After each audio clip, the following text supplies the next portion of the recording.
দেন বা অ্যাজের আগে এবং পরে বসা নাউন বা প্রোনাউনের কেস সর্বদা একই হয়, অর্থাৎ উভয় সাবজেক্টিভ কেস হয় বা উভয় অবজেক্টিভ কেস হয় বা উভয় পসেসিভ কেস হয়।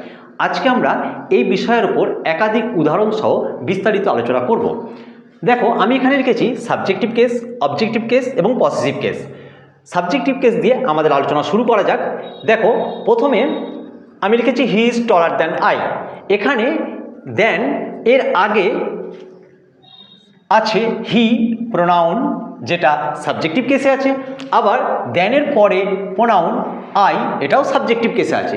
তাহলে আমাদের নিয়ম অনুযায়ী আমার সেন্টেন্সটা কারেক্ট আছে। দেখো, অনেক ক্ষেত্রে আমরা দেখি এই আইয়ের জায়গায় মি বসানো হয়।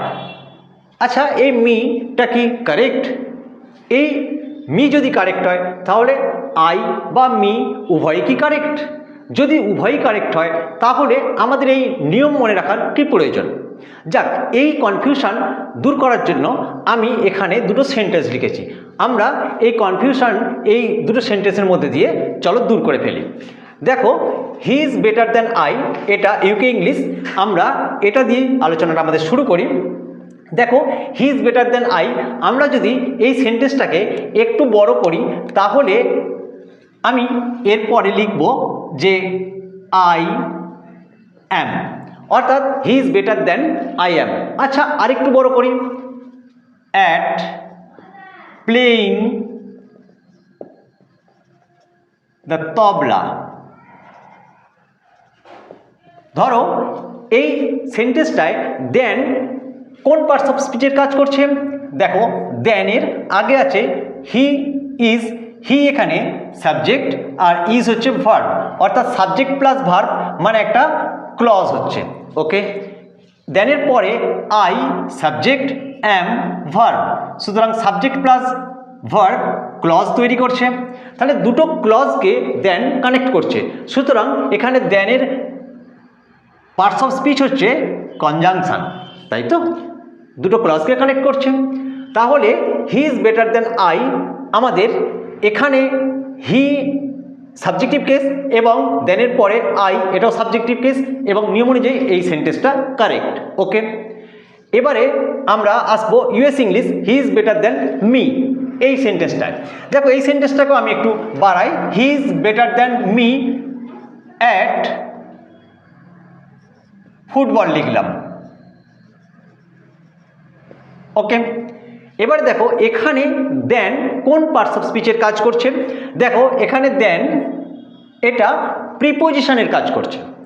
ওকে, এখানে দেন প্রিপোজিশনের কাজ করছে, এবং প্রিপোজিশন আমরা জানি যে প্রিপোজিশনের একটা অবজেক্ট থাকে। এখানে প্রিপোজিশনের অবজেক্ট হচ্ছে এই মি।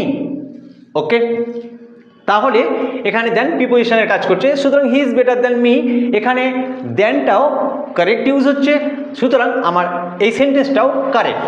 তাহলে আমি যদি বলি he is taller than I বা he is taller than me, দুটোই কারেক্ট।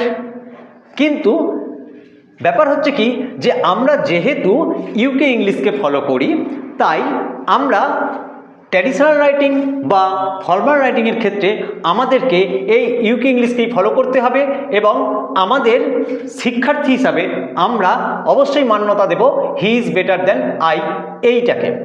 ওকে, আর আমরা ইনফর্মালি, অর্থাৎ ধরো কোনো কনভারসেশনের ক্ষেত্রে বা স্পোকেন ইংলিশের ক্ষেত্রে বা ইনফর্মাল কোনো রাইটিংয়ের ক্ষেত্রে আমরা হি ইজ বেটার দ্যান মি এটাকে ব্যবহার করতে পারি, তাতে কোনো সমস্যা নেই। ওকে, বোঝা গেল? তাহলে দুটোই কারেক্ট, কিন্তু আমরা শিক্ষার্থী হিসাবে আমাদেরকে গ্রামার বইতে যে নিয়মটাই শেখানো হচ্ছে সেই নিয়ম অনুযায়ী, অর্থাৎ দেন বা অ্যাজ এর আগে বা পরে দুটো যদি প্রোনাউন ব্যবহার করা হয় তাহলে সেই দুটো প্রোনাউনেরই কেস একই থাকে। সেটা আমরা দেখতে পেলাম যে দুজনেরই সাবজেক্টিভ কেসই হবে।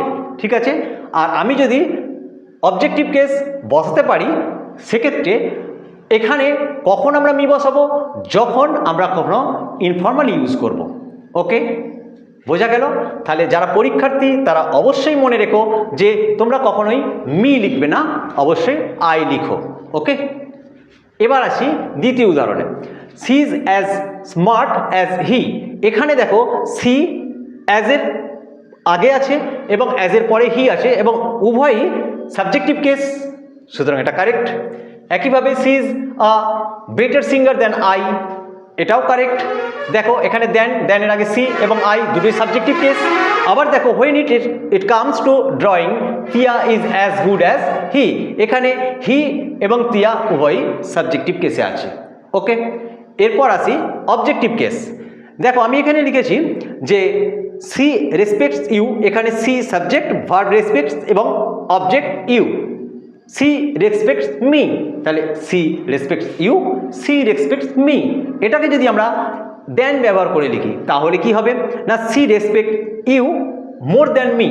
দেখো এখানে দেনের আগে ইউ, যেটা অবজেক্ট আমরা দেখেছি আগেই, আবার দেনের পরে মি, এটাও অবজেক্ট, অর্থাৎ দুটোই অবজেক্টিভ কেসে আছে। ওকে, তাহলে এটা কারেক্ট। আবার দেখো দ্বিতীয় সেন্টেন্স, এখানে আমি দেখিয়েছি he loves you, he loves me. এবারে এখানে আমরা অ্যাজ ব্যবহার করেছি, he loves you as much as me. এখানে অ্যাজের আগে ইউ, যেটা অবজেক্ট, আবার অ্যাজের পরে মি, এটা অবজেক্ট। সুতরাং অ্যাজের আগে বা পরে উভয়ের কেস, উভয় প্রোনাউনের কেসই একই হয়, এটা আবার প্রমাণ হয়ে গেল। এবার দেখো 3 নম্বর, অর্থাৎ পসেসিভ কেস। দেখো পসেসিভ কেস আমি লিখেছি ইয়োর পেন্স আর better than I, me, mine. দেখো এখানে দেনের আগে যে প্রোনাউন আছে তার কেস কি আছে, দেখো ইয়োর পেন্স, এটা পসেসিভ কেস, সুতরাং তারপরে পসেসিভ কেসই হবে দেনের পর, তাই এখানে I incorrect, me incorrect, mine correct হবে। ওকে, পরবর্তী সেন্টেন্স দেখো his house is bigger than she, her or hers. এখানে দেখো হিজ হাউস, এটা পসেসিভ কেস, সুতরাং দেনের পরে সি বা হার হবে না, হার্স হবে। ওকে, তাহলে আমরা কি দেখলাম যে দেন বা অ্যাজের আগে এবং পরে নাউন বা প্রোনাউনের কেস সর্বদা একই হয়, অর্থাৎ উভয় সাবজেক্টিভ কেস হয় বা উভয় পসেসিভ কেস হয় বা উভয় অবজেক্টিভ কেস হয়। ওকে।